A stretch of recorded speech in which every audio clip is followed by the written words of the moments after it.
चोर के दंड का निर्णय।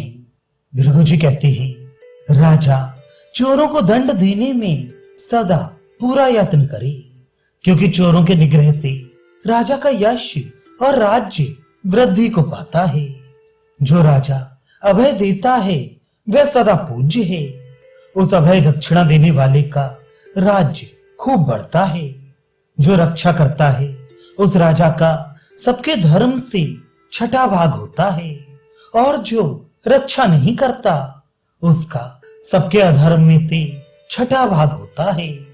जो रक्षाशील है वह प्रजा में जो वेद पढ़ता है, यज्ञ करता है, दान देता है, पूजा पाठ करता है, सबके छठे भाग का फल पाता है।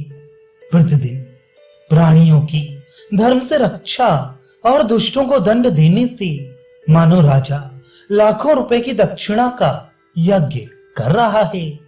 और जो राजा प्रजा पालन ना करके भेंट कर आदि लेता है वह शीघ्र ही नरकगामी होता है। इस प्रकार का राजा अन्न का छठा भाग जो लेता है वह सब लोगों का पाप लेने वाला कहलाता है। धर्म मर्यादा से रहित, नास्तिक, प्रजाधन ठगने वाला और बिना प्रजा पालन कर लेने वाला राजा नरकगामी होता है। अधर्मी को 3 उपायों से सदा वश में रखे, नजरबंद, कैद और बेत आदि से मारकर, पापियों को दंड देने से और साधु पुरुषों का संग्रह करने से राजा पवित्र होता है। जैसे यज्ञ करने से ब्राह्मण पवित्र होता है। कोई वादी, प्रतिवादी और बालक, वृद्ध और पीड़ित मनुष्य अपने दुख से दुखी होकर कोई कुवचन कह दे तो राजा उनको क्षमा कर दे। जो आक्षेप वचनों को सहन कर लेता है वह राजा स्वर्गगामी होता है, और जो ऐश्वर्य के मद से नहीं सहता वह नरकगामी होता है। चोर सिर के बाल खोले दौड़कर राजा के पास अपने अपराध को निवेदन करे। खैर की लकड़ी का मूसल या लठ अथवा जिसमें दोनों तरफ धार हो ऐसी बर्छी या लोहे का डंडा कंधे पर रखकर दंड के लिए प्रार्थना करे। उस हालत में राजा के दंड देने या छोड़ देने से चोर को चोरी का पाप नहीं लगता, पर उसको दंड ना करने से उसका पाप राजा को लगता है। गर्भघाती का पाप उसके अन्न खाने वाले को, व्यभिचारिणी स्त्री का पाप उसके पति को, शिष्य का पाप गुरु को और यज्ञ करने वाले का कराने वाले को क्षमा करने से लगता है। वैसे ही छोड़ने से राजा को पाप होता है।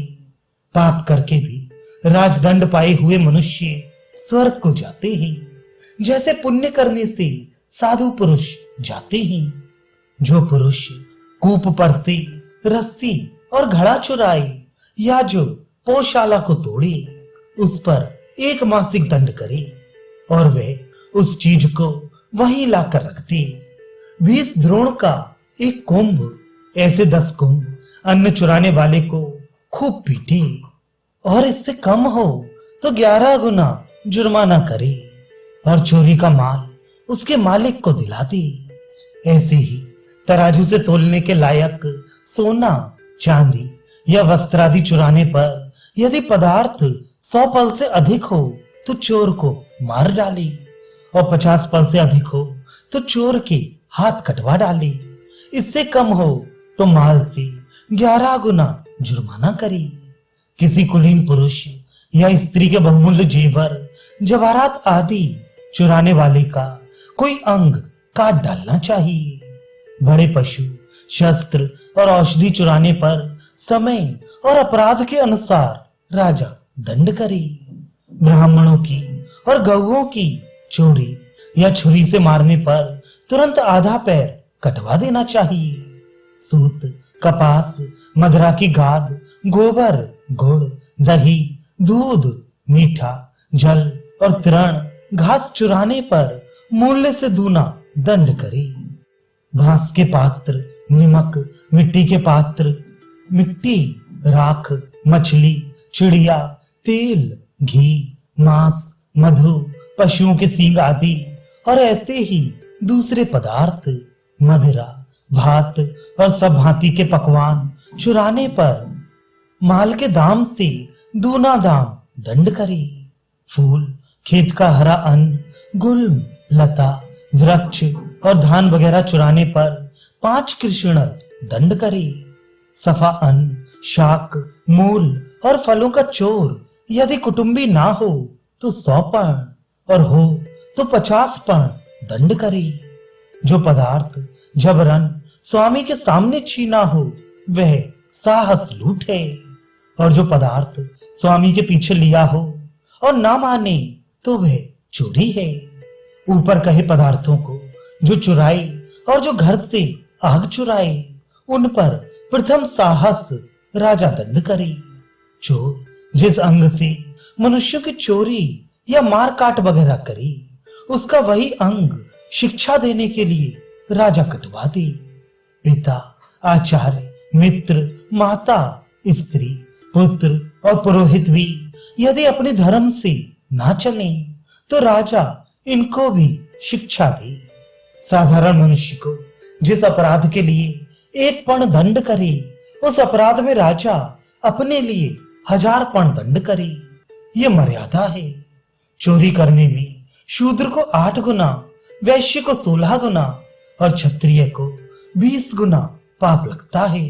ब्राह्मण को 100 गुना या 64 गुना पाप लगता है, अथवा 128 गुना पाप लगता है, क्योंकि ब्राह्मण चोरी के दोष गुण को जानता है। बिना बाड़ा के खेतों से फल, मूल, अग्निहोत्र के लिए काष्ठ, गऊओं के लिए घास कोई ले तो वह चोरी नहीं कहती। मनु जी कहते हैं जो ब्राह्मण पर धन हरण करने वाले को यज्ञ कराकर या शास्त्र पढ़ाकर उससे धन लेना चाहता है वह ब्राह्मण भी चोर के समान ही है। जीविकाहीन द्विज मार्ग में जाता हुआ किसी के खेत से 2 ऊख या 2 मूली ले ले तो दंड योग्य नहीं है। दूसरे के खुले पशुओं को बांधने वाला और बंधों को खोलने वाला, दास, घोड़ा और रथ को हरने वाला चोरी का अपराधी होता है। इस प्रकार उक्त विधि से चोरों का निग्रह करने से राजा इस लोक में सुयश और अंत में अक्षय सुख पाता है।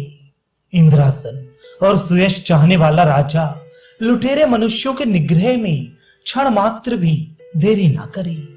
कुवाच्य कहने वाली, चोरी और मारपीट करने वालों की अपेक्षा लुटेरों को अधिक अपराधी जानना चाहिए। जो राजा लुटेरों को क्षमा करता है वे शीघ्र ही नष्ट होकर प्रजा का वैरी हो जाता है। राजा किसी मित्र के कहने से या धन मिलने से भयदायी लुटेरों को कभी ना छोड़े।